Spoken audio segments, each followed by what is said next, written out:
नमस्कार, मैं डॉक्टर चुन्नन कुमारी आज की हिंदी कक्षा में आप सबका स्वागत करती हूँ। आज हम लोग पढ़ेंगे जयशंकर प्रसाद का व्यक्तित्व एवं कृतित्व।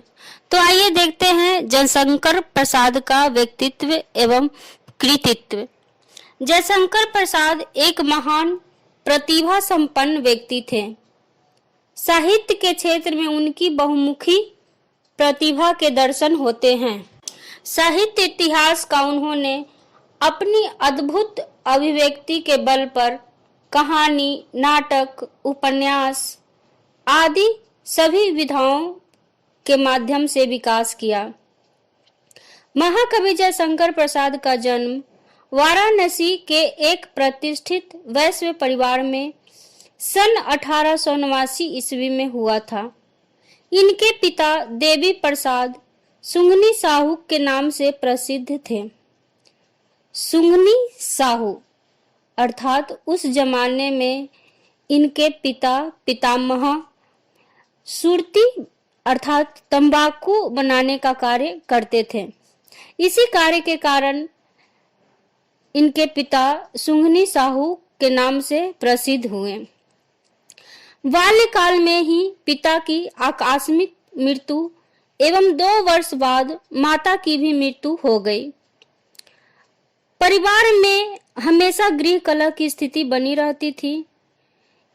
इनके बड़े भाई शंभू रतन की मृत्यु के पश्चात इनके ऊपर मुसीबतों का पहाड़ टूट पड़ा।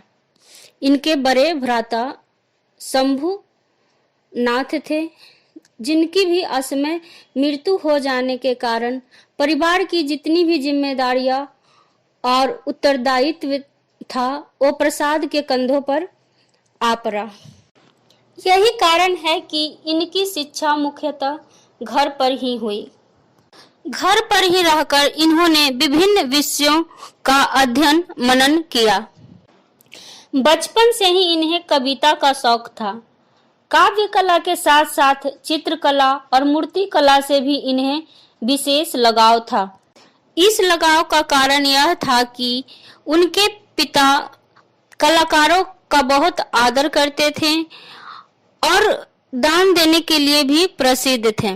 जाहिर सी बात है, वातावरण का प्रभाव व्यक्तित्व पर अवश्य पड़ता है। वही प्रभाव जयशंकर प्रसाद के व्यक्तित्व में भी था।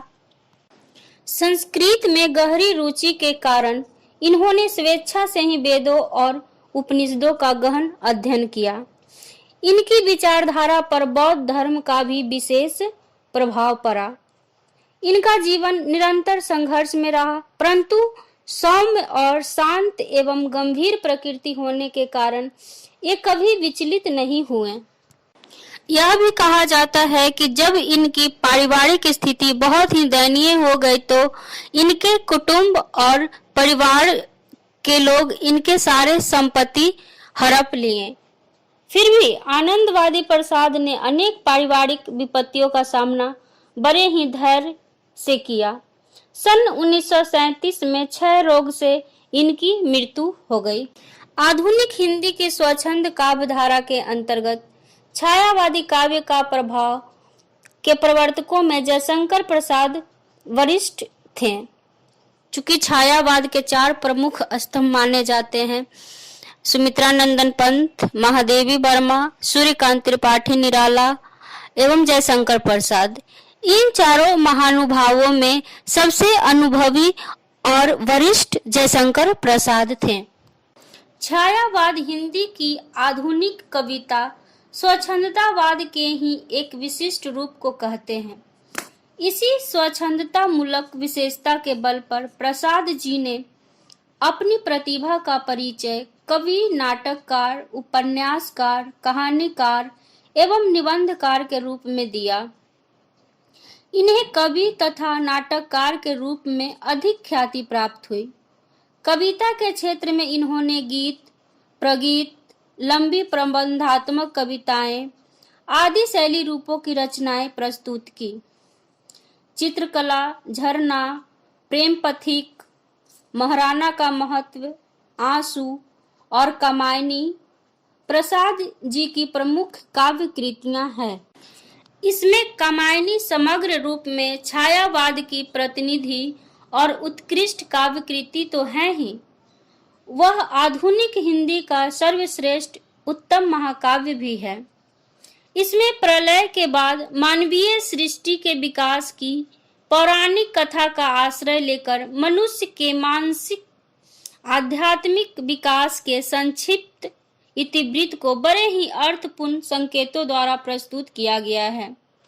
कश्मीरी शैव दर्शन की पृष्ठभूमि में इस महाकाव्य में कवि का जीवन दृष्टिकोण भी बड़े प्रभावशाली रूप में व्यक्त हुआ है। इसलिए कामायनी में आधुनिक मानव सभ्यता का मार्मिक समीक्षा भी सहज रूप से हुआ है। कामायनी को आधुनिक काल का सर्वश्रेष्ठ महाकाव्य माना जाता है। प्रसाद जी मूलतः प्रेम और सौंदर्य के कवि हैं।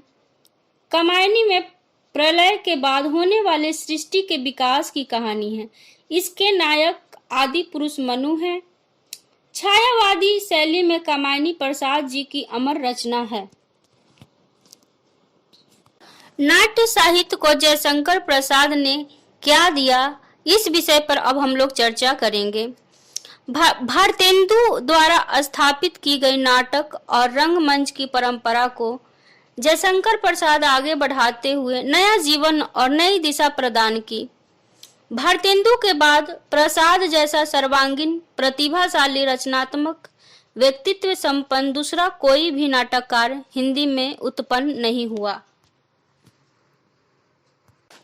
गिरीश रस्तोगी प्रसाद के नाटकों के संबंध में अपना विचार प्रस्तुत करते हुए कहते हैं, जयशंकर प्रसाद हिंदी नाटक में ऐसे व्यक्तित्व हैं जिन्होंने भारतीय शास्त्रीय एवं सांस्कृतिक परंपराओं को आत्मसात करते हुए समूचे राष्ट्रीय संघर्ष चरित्र और आधुनिक मानवीय द्वंद्व चेतना से नवीन सौंदर्य बोध से नाटक को समृद्ध किया। प्रसाद के नाटकों से जो भारतीय क्लासिक तत्व, जो भारतीयता और आधुनिकता का संघर्ष मूलक संतुलन, जो संगीत और काव्य की आंतरिक लय मनस्थितियों की सूक्ष्म जटिल संवेदना मिली, वह अपनी विशिष्टता और मौलिकता में आज भी अकेली है। हिंदी नाटकों का विकास जो भारतेंदु युग में आरंभ हुआ था, वह प्रसाद युग में अपने उत्कर्ष पर पहुंचा। इसलिए जयशंकर प्रसाद को इस युग का सम्राट कहा जाता है। उनके द्वारा लिखे गए प्रमुख नाटक हैं सज्जन, कल्याणी परिणय, प्रायश्चित, विशाख, कामना, अजात शत्रु, स्कंद गुप्त, राज्यश्री, जन्मेजय का नाग यज्ञ, चंद्रगुप्त, ध्रुव स्वामिनी और एक घूंट। इसके अलावा इन्होंने छाया, प्रतिध्वनि, इंद्रजाल 3 प्रमुख कथा संग्रह लिखे। इनके प्रमुख उपन्यास हैं कंकाल, तितली और इरावती। इरावती इनकी अपूर्ण उपन्यास है। जब हम लोग इनकी भाषा पर विचार करते हैं तो पाते हैं कि जयशंकर प्रसाद कलाधर उपनाम से ब्रज भाषा में सवैयों की रचना करते थे। इसके साथ ही इनकी भाषा तत्सम शब्दों से युक्त खरी बोली है, या फिर इस प्रकार कह सकते हैं कि कवि के रूप में उन्होंने आरंभ में ब्रज भाषा में कविताएं लिखी, किंतु शीघ्र ही उन्होंने काव्य रचना के लिए युग के अनुरूप नई साहित्यिक भाषा खरी बोली हिंदी को अपना ली। इनकी भाषा की सबसे बड़ी विशेषता उसकी लाक्षणिकता है।